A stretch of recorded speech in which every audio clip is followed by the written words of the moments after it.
one of the things that I've observed, obviously many other people too, is corruption is such an incredible hindrance to getting anything done in a society to make it forward progress. And, my worldview had been more U.S.-centric when I was younger, and as I've just studied the world more and had to work in more places in the world, it's amazing how much corruption there still is. But the shift to a technologically enabled world, I think, is a major force against it because it's harder to hide stuff. And I do think corruption in the world will keep trending down. In Sam Altman's latest interview with Joe Rogan, he explains his disdain for the prior administration's attack on cryptocurrency and the attempt for governments to control Americans' digital assets and cryptocurrencies, and their method of regulation by enforcement, which is the practice of government agency using litigation to establish new rules and reinterpret current ones, instead of making clear rules for the new industries through neutral, fair rulemaking processes. This method of regulation stifles innovation and creates an indecisive and chaotic environment for new technologies in emerging markets, which would cause America to fall behind and not become the leader in cryptocurrency worldwide.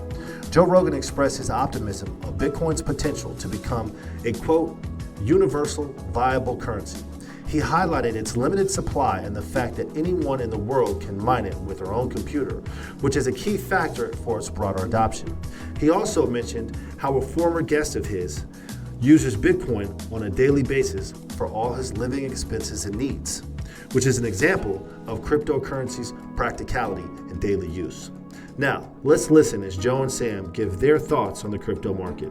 And if you are invested in crypto or thinking of investing in crypto, subscribe to the channel so we can help you navigate through your crypto journey. My worldview had been more U.S.-centric when I was younger, and as I've just studied the world more and had to work in more places in the world, it's amazing how much corruption there still is. But the shift to a technologically enabled world, I think, is a major force against it because it's harder to hide stuff. And I do think corruption in the world will keep trending down. Because of its exposure. Yeah. Through technology. It comes at a cost, and I think the loss that I am very worried about how far the surveillance state could go here. But in a world where payments, for example, are no longer like bags of cash, but done somehow digitally, and somebody, even if you're using Bitcoin, can watch those flows. I think that's a corruption reducing thing. I agree, but I'm very worried about central bank digital currency and that being tied to a social credit score. That scares super against. Yeah, that scares the shit out of me. Super against. And the push to that that's not for the overall good of society. That's for control. I think there's many things that I'm disappointed that the U.S. government has done recently, but the war on crypto, which I think is we can't give this up, we're going to control this and all that's the thing that makes me quite sad about the country. It makes me quite sad about the country too, but then you also see with things like FTX, this can get, without regulation and without someone overseeing it, this can get really fucked. Yeah, I'm not anti-regulation. I think there's clearly a role for it, and I also think FTX was a sort of comically bad situation that we shouldn't learn too much from scenario. either. Yeah. Yeah, but it's a fun one. It's totally fun, and I love that story. You clearly. I really do. I love the fact that they were all doing drugs and having sex with each other. Yeah, no, it had every part of the dramas of it's a gripping story because it had everything there. They did their taxes with what was the program that they used? QuickBooks.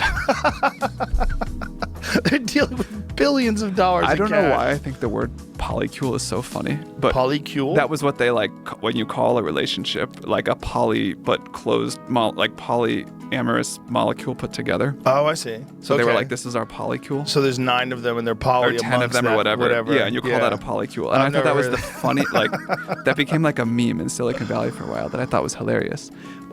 You clearly want enough regulation that can't happen. But they're like... Well, I'm not against that happening.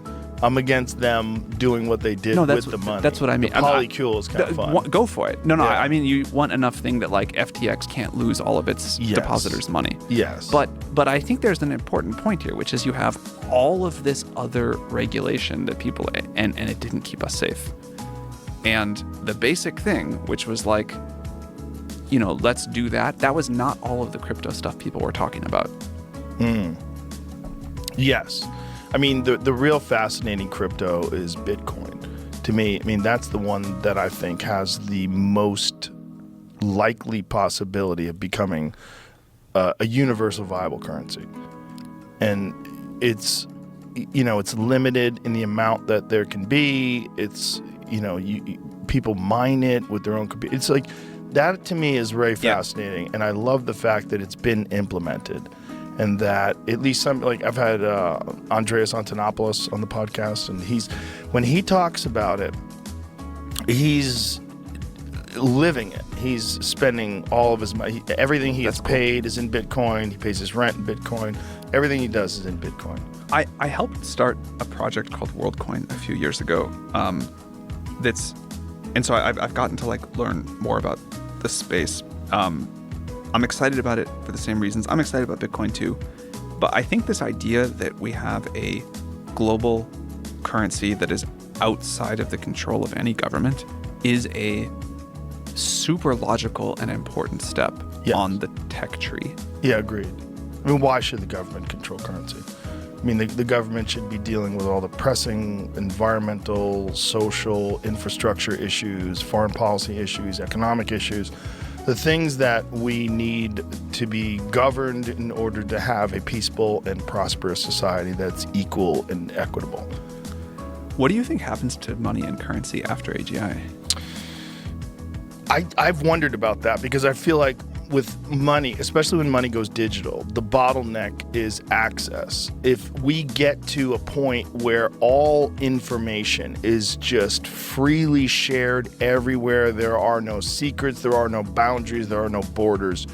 We're reading minds. We have complete access to all of the information of everything you've ever done, everything everyone's ever said. There's no hidden secrets. What is money then? Money is this digital thing. Well, how can you possess it?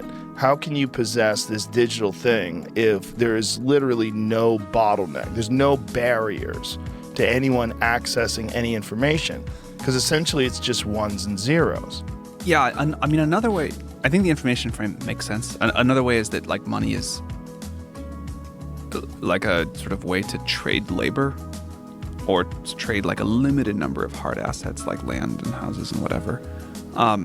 And if you think about a world where intellectual labor is just readily available and super cheap, then that's somehow very different. I think there will always be goods that we want to be scarce and expensive, but it'll only be those goods that we want to be scarce and expensive and services that still are. And so money in a world like that, I think, is just it's a very curious idea.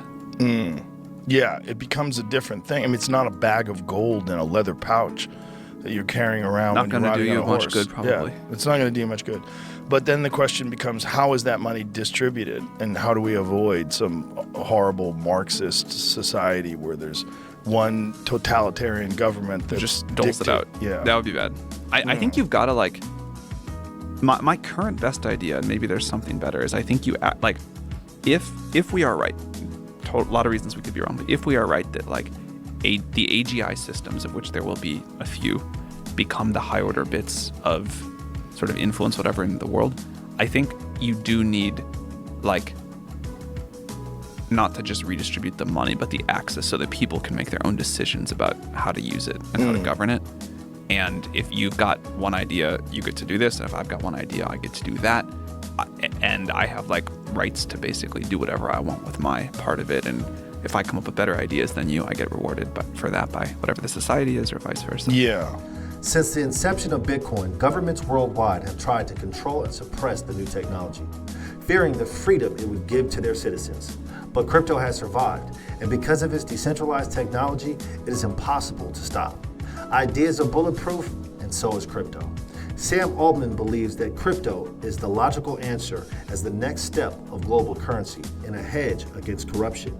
He emphasizes that having a global currency that is outside of any one government's control is a net positive for humankind, viewing it as a tech breakthrough of a lifetime.